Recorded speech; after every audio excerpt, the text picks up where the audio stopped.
Brand, এই ব্র্যান্ডটির মাধ্যমে আমরা গানগুলো চালিয়ে যাচ্ছি আপাতত। আর আপনারা সবাই আমার জন্য দোয়া করবেন যেন আমি সুন্দরভাবে গান করি, আপনাকে উজ্জ্বল করতে পারি। আমাদের উজ্জ্বল করে কি লাভ মানে তোমার? দর্শকদের উজ্জ্বল করতে পারি, এটাই বলবো। তুমি নতুন গান কি লাইলাকে নিয়ে উঠিলা? না না না না, তাইলে নিজে কন্টেন্ট, এটা মোমো ভাই আসলে উনি রেকর্ড করে এসে তো ওনার কাছ থেকে জুড়ি শুনতে না না, আমি তো আগে তোমার সাথে কথা বলি, আমি তো কারণ অবশ্যই এই মোমো ভাইয়ের কাছে এই যাবো। বিষয়ে না না না আমি বলি এই বিষয়ে আসলে আমি কিছু বলতে পারছি না। না না, তোমার তো বলতে হবে, কারণ আমরা দেখেছি ভিডিওতে তোমার সাবেক প্রেমিকা এসে তোমার ধরছে হাতে নাতে। এমনকি এমন ঘটনা হয়েছে যে সাবেক প্রেমিকা মাইর খেয়ে তুমি এই লাইলারে ভুলে গেছো, এরকম কিছু? ভাইয়া এই বিষয়ে আমি কথা বলতে পারি না। তোমার সাবেক প্রেমিকা কোথায়? চলে যাই ভাই। তোমার সাবেক প্রেমিকা কোথায়?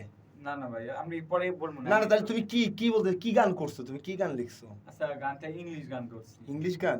এই গানটা আমাকে মানে ইংলিশ শিখাইছি, কিছু কিছু বাংলা ঢুকাইছি, কারণ সে গানটা প্রচুর কঠিন, মোমো ভাই নিজেও জানে। মোমো ভাই একটু শুনেন গানটা বিষয়ে, পরে আমি একটা গান শোনাই, প্লিজ ওনার কাছ থেকে আপনি এটা শুনুন।